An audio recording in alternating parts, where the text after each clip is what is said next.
Hey, welcome to it. My name is Mr. Fingers. If it is your first time tuning in, welcome to the show. Hey, don't forget to click on that subscribe button. So today we have a very an amazing guest. His name is Thami. He's a 29-year-old, originally from Limpopo. He now resides in Pretoria. He works full-time as an HR practitioner. In fact, he just told me that he recently just resigned, but we're going to get to that. He also works part-time as a full stack developer. Now, you need to understand that Thami began coding in 2020 with his first mobile phone while we still had the Samsung E250 using online text editors like Wapka and to learn the basics of HTML and also CSS. During his time at TUT, he also spent most of his time in the computer lab downloading video tutorials about coding and also music production. Now, you need to understand that Thami is a self-taught developer learning through free tools like YouTube as well, which has taught him to be where he is today in terms of coding. Ladies and gentlemen, please help me welcome Thami. What's up, Thami? I'm good. I'm good. Fingers, how are you? I'm good, man. Can't complain, man. It's great having you on the show. I'm good. I just want to correct you there. I started coding in 2010.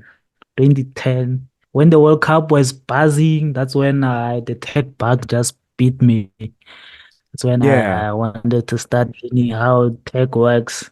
Like you said, starting with the E250, Samsung E250. I don't know, a lot of people remember that phone. Yeah, that's where I started.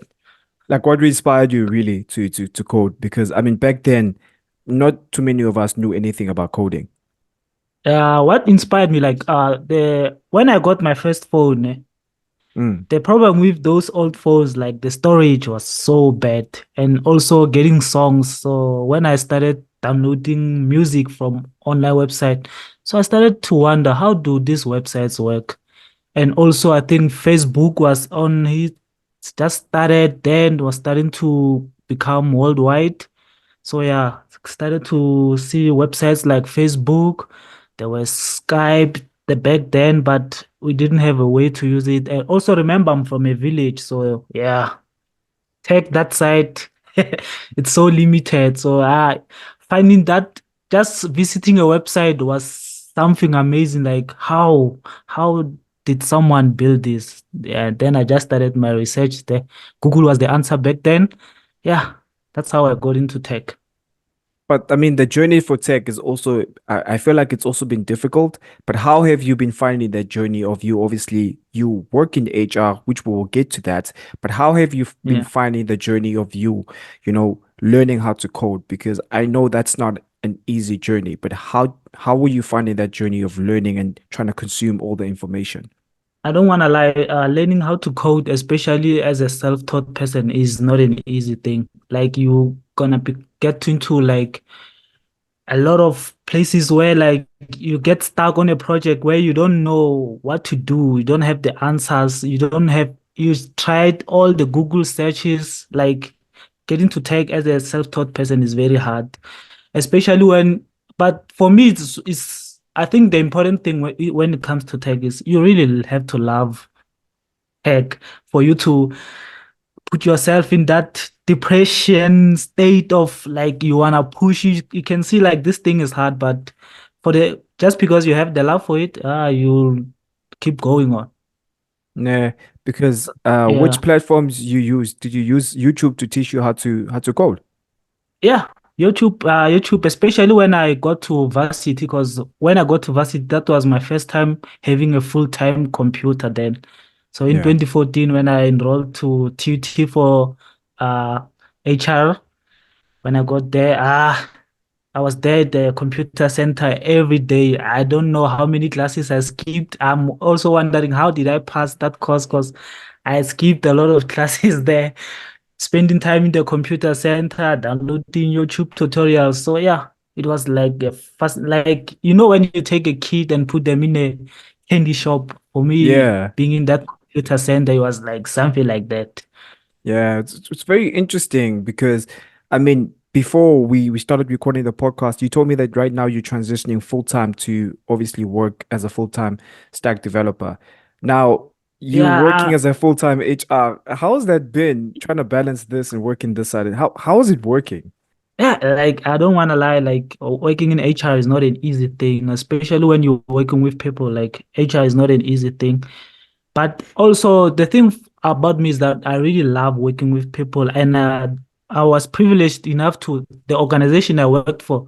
It was so big that I had to interact with a diverse people, like different people from different races, different cultures, different religions. So I learned a lot at that job. But sometimes like when you have that tech thing, like you can't run away from it. So I just Yeah. decided that nah, I'm giving in my resignation. I'm gonna take a year and just focus on this tech thing because I've been doing this tech thing. I also had projects on the side and I've seen like they're sustaining me. So the love for HR is gone. Let me now just go back into tech, do it full time. I have friends who do it full time.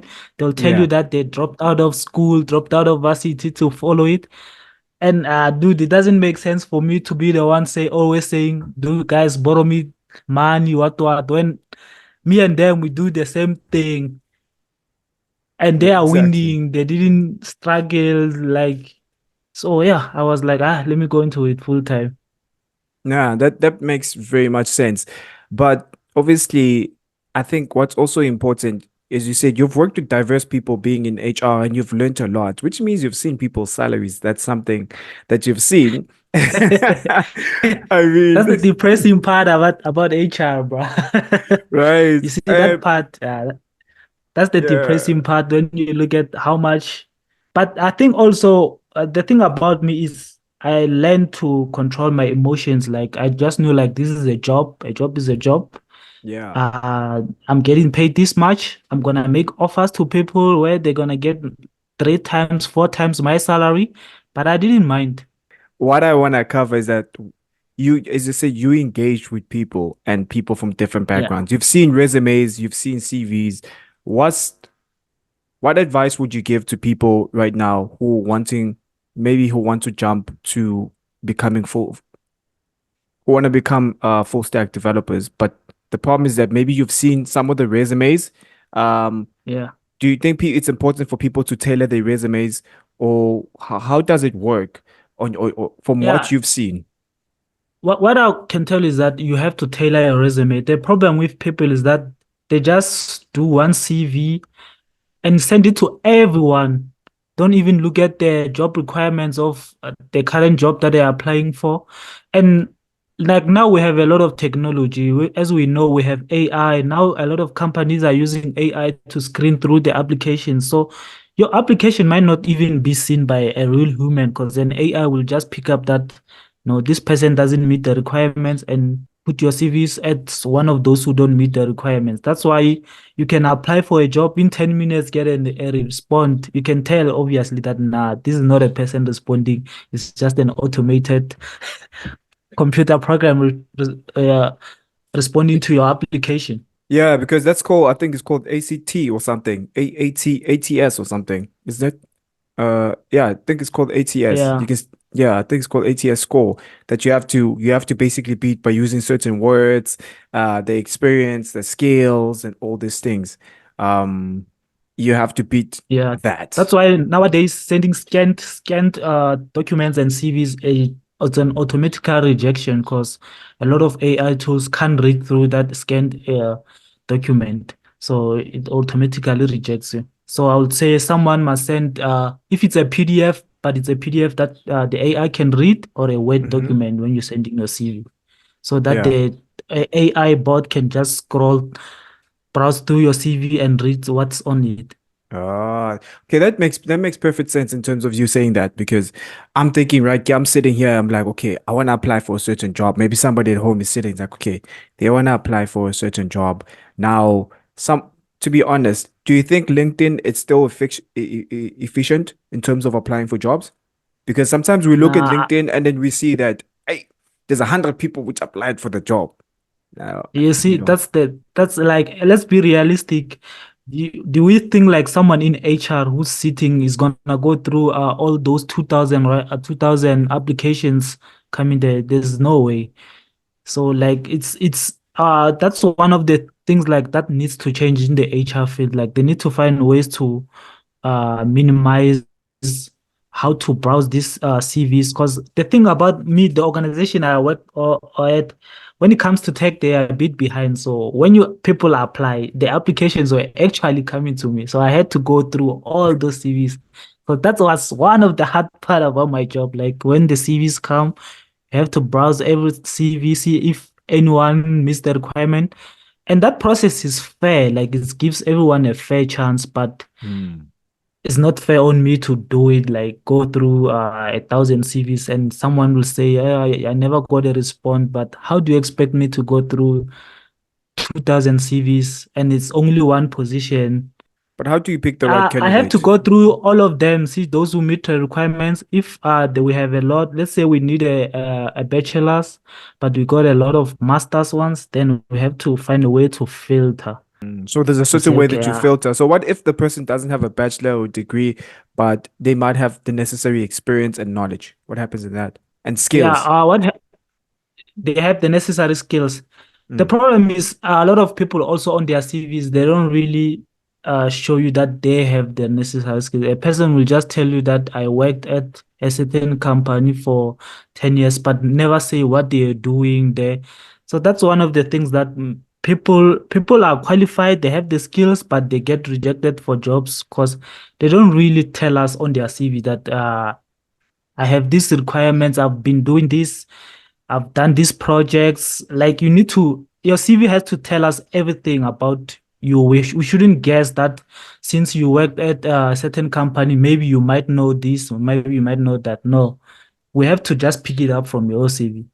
Yeah, no, that makes sense because now what you're saying, it really makes sense. I'm thinking about it right now because um, most people they don't say exactly what they've done on also specifying to that job requirement as well, like Yeah, tailoring to that job requirement. That's very important because they don't name that particular skill. You get that they don't have again that degree or diploma, but they can qualify for the job even though they don't have the degree and diploma, but they've got the necessary experience. I get you yeah, on that.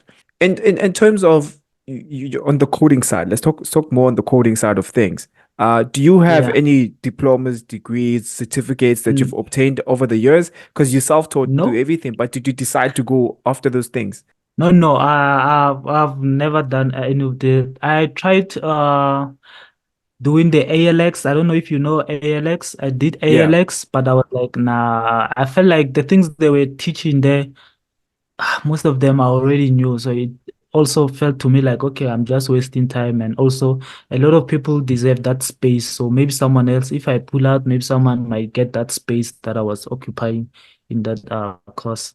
As for certificates, anything, no, just learn everything on YouTube, Stack Overflow, Google. That's how I build my projects. But are you planning on pursuing any certificates though? Honestly, is it necessary? I want to ask you because I don't know. Because for me, I feel in your field, I don't have much knowledge. Obviously, Mm, I won't lie, right?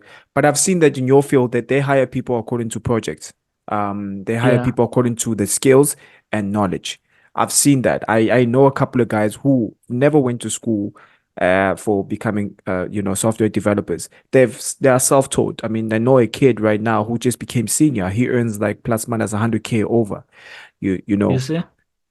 he's self-taught and he doesn't have no degree, no diploma, no certificate. The only thing he has is a matric.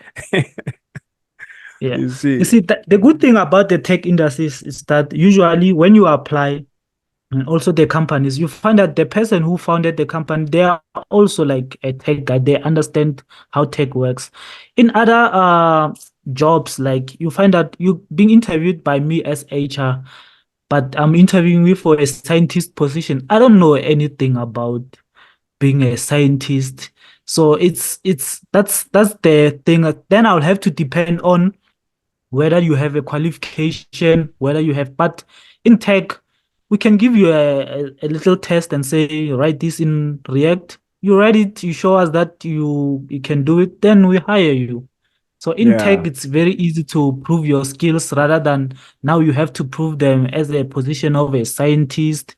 Like, how do we test you on an let's say nowadays we use online interviews. How do we test that this person is proficient in whatever field they applied for? But in tech, we can just send you a test.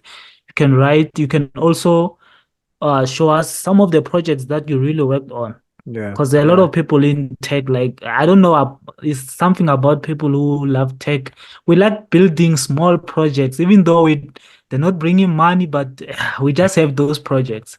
Yeah, yeah. So projects are more important. Building projects and having the skill and knowledge is super important, unlike getting that degree and the certificate. So that makes sense in terms of why you're saying that. Yeah. What's your take on boot camps? Okay, boot camps. Because what boot camps? Yeah, okay, for teaching people the basics, like that one I understand. But now, if now you have to, but I don't blame the boot camps only. I almost also blame the people who think that boot camps are a shortcut to into the tech industry. Because why would you want to go to a boot camp and learn HTML and CSS? Like you can learn that thing for free on YouTube, but you want to go to a boot camp for 50, pay 30,000 rent to learn HTML and CSS. Also, I feel like a lot of people who are going into the boot camps are people who maybe, let's say, someone like me who did an HR course, then I'm sitting at home like 3 years not getting a job. Then you see a video on TikTok saying you can go to a boot camp for 3 months and get a job.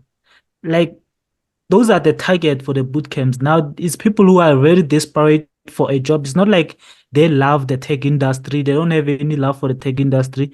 They just want to get a job, that job after that 3 months promise. And we all know, we all live in South Africa, bro. Like there's no way you can get a job in 3 months time.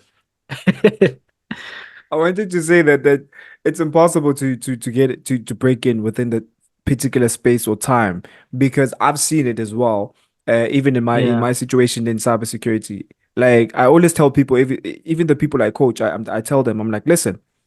Yes, you want to break into cybersecurity. I'm not going to promise you that in the next 3 months you're going to get a job. I'm not going to lie to you.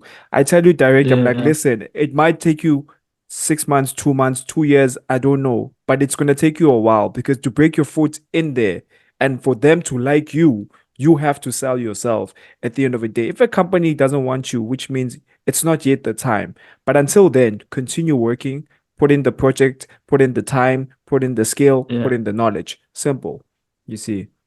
Yeah, because what I noticed with the boot camps also, like it's not like the people who go there, then they come to someone like me who's self-taught and say, help me with these projects. I just want to submit. Like you can see, like, nah, this person doesn't have the love for coding and anything. They just want to submit and get that pass mark. So you've But had what that will they do? before. Bruh, my since I started posting videos on TikTok, my DM is always I'm getting people asking for help with their projects. And when I look at they're struggling with the basics, HTML and CSS. Like, so if someone is struggling with such basics, centering a div, like they're just struggling with that. So how will they perform at work? They're gonna get to that job. Let's say it's by some miracle they get that job in 3 months. They're gonna end up just doing something that's not tech related at that job. They will Yeah. never allow them to work on their main projects because you can't. There's no way you Yeah. can give someone access. Even you in cybersecurity, you can't give someone access who tells you like I only have 3 months experience, and they are not sure about what they are doing. Sure, sure. Because you have to have confidence in what you're doing at the end of the day. You have to understand Yeah, the basics. At least if you understand the basics, I can be able to train you going forward. That makes it easy yeah, as well. But yeah. yeah, but before we close it off, I think last question that I have for you is since you are moving away from HR and you just resigned recently, um what made you decide to go in full time into the tech industry? What is that you are seeing that some people are not seeing? Like to be honest, it's I have a friend who's been doing this thing, like the freelance tech development side. That's the good thing about tech. Like you can do freelance, you can work at actually three projects from three different companies, and make a lot of great money. So I just saw that I'm wasting time at this job because I'll never get the things that I really inspired to get with my salary at HR. Like I'm just gonna have to wait until I'm 60 something to retire, get my pension, chow that man. But did I really live? So I feel like I'm wasting my skills. I'm wasting the skills that I really acquired. Because like I've noticed my code is very good. So I need to now properly use it to better my life.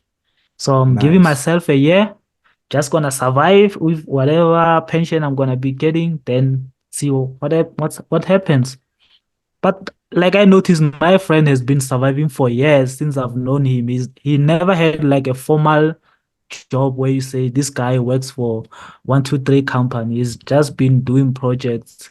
Nice, nice. But what advice would you give to Yeah. somebody who's maybe, let's say, I'm at home, I'm a student, or I just finished Okay. high school, or right now I want to transition into going into becoming a software developer. Maybe I'm 40 years old, 30 years old. Do you think, also adding on, do you think there's an age limit to that? If somebody wants Mm. to change careers as well? No, no, there's no age limit, especially in tech. There's no age limit in tech. You just have to have the love for it and also like learn how this framework the tech industry, it's one of those industries that things change like every day things change, so you need to find a way to keep yourself up to date with those things, but also have the love for it. Like you can like it's a very the problem with what boot camps are selling it. They're selling it as an easy industry. It's not an easy industry, the tech industry. Like it's very demanding. That's why you find a lot of people. There are also people who are resigning from the tech industry saying it's very hard for them. It's not an Hmm. easy industry, but when you have the love for it, I think that's one of the things that really pushes you to stick into it. And also, I don't want to lie, the money in the tech industry is very good. 100%, man. Any last words that you would like to leave people who are right now currently still grinding and trying to get their way out there and be like, hey, I'm still trying to find out in terms of maybe I'm interested in becoming a software developer, but I'm not sure. Okay, I'll say before you pay for any course or anything, please try the free resources first and see how far can you get in learning. Because people believe that if they pay for something, they will get value out of it. Like a lot of people buy Udemy courses and not, and they just sit there and never learn anything from it. So try the free resources. Like now we live in an age where like learning is so easy, especially in tech. We have platforms like ChatGPT. Like it's one of the best thing to use in tech nowadays. I don't wanna, and also in tech, especially coding, you will never know everything. You will never know everything. Everyone, whether you have 10 years experience, you're still gonna Google how to do this, how to do. You need to learn how to Google how to phrase your chat in prompt when you asking ChatGPT to give you answers. You need to find ways to like properly say what you want ChatGPT to provide you. But also you need Yeah. to have an idea of what that thing must do. Because you can't just ask ChatGPT to build you a whole platform, not knowing what the code base does. So you Yeah. firstly need to know like have a basic idea of okay, I need a function that does this and it might work in this way. I might not be good at writing the function, but when you read the code that ChatGPT gives you, you can clearly understand it. I know when like especially my girlfriend, she's not in tech. When she reads the code that I write, it's like she's reading a different language or something. But for us developers, like we can easily read what that person is saying there on the code, like and understand it fully. So I think Yeah. that's one of the superpowers of software developers. 100%, man. Now, I really appreciate you making time, man, and coming through to the podcast. And this has been a very, very much insightful, episode that we've done, man. Thank you so much, Thami, for coming through.